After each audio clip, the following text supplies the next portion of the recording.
আপুর সাথে তো আমার খারাপ সম্পর্ক বা ব্যক্তিগত কোনো সমস্যা নাই। এখন এইটা হচ্ছে আমি আমাদের মার্কেটে হচ্ছে উনি তো শপিংয়ে আসে না? তো গৌতম সাহা দাদার সাথে উনি এসেছিলেন আমাদের পাশে একটা শোরুমে। সো আমি তখন আমার শোরুমের সামনেই ছিলাম। সো ওখানে হচ্ছে যে উনার ওনার সাথে আমার দেখা, তো উনি আমাকে দেখে কথা বলছে, আমি ওনাকে দেখে কথা বলছি। এটাই তো নর্মাল নর্মাল আন্তরিকতা, ভদ্রতা, এটা তো ভদ্রতা। সো এটাই তো। আর ওনার সাথে তো আমার কোনো ব্যক্তিগত সম্পর্ক মানে সমস্যা নেই। সো অপুদি আমাকে বোন ডাকে এবং অপুদির সাথে আমার ভালো সম্পর্ক দেখে ওনার সাথে দেখা হলে আমি কথা বলবো না, ব্যাপারটা তো এরকম কিছু না।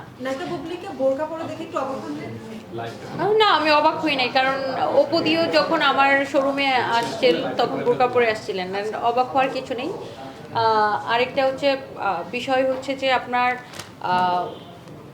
এখন কিছু মানুষ এটাকে নিয়ে এত রিউমার ছড়াচ্ছে। সো আমি কালকে বলতেছিলাম যে আচ্ছা ঠিক আছে, আপনারা তো ভিউ ব্যবসার জন্য অনেক কিছু বলেন, তাহলে আমি বুবলি আপু আমার কাছে আসছিল, কারণ উনি বলতেছিল যে বুবলি আপু আর অপু বিশ্বাস মিলে শাকিব খানকে সামলাইতে পারতেছে না আমাকে। কি বলবো, মানে এই ধরনের অ্যান্সার শুনতে মনে হয় মানুষজন চায়। এটাকে নিয়ে অনেক গুজব বানায় ফেলছে, বলছে যে আমার বার্থডে হচ্ছে আমি অপু বিশ্বাসকে নিয়ে সেলিব্রেট করি নাই, বুবলি আপুকে নিয়ে সেলিব্রেট করছি, এরকম হাবি জাবি অনেক কিছু নিউজ টিউজ ভিডিও টিডিও বানাইছে। তা বলছে ঠিক আছে দেন, এখানে আমি আরেকটু মশলা দিয়ে দিলাম।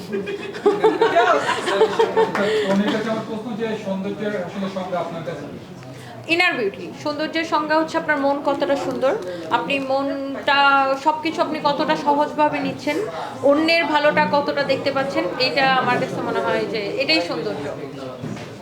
আমরা কতটা মানুষের সাথে মিলেমিশে থাকছি বা মানুষকে ভালোবাসতে পারছি, এটাই সৌন্দর্য।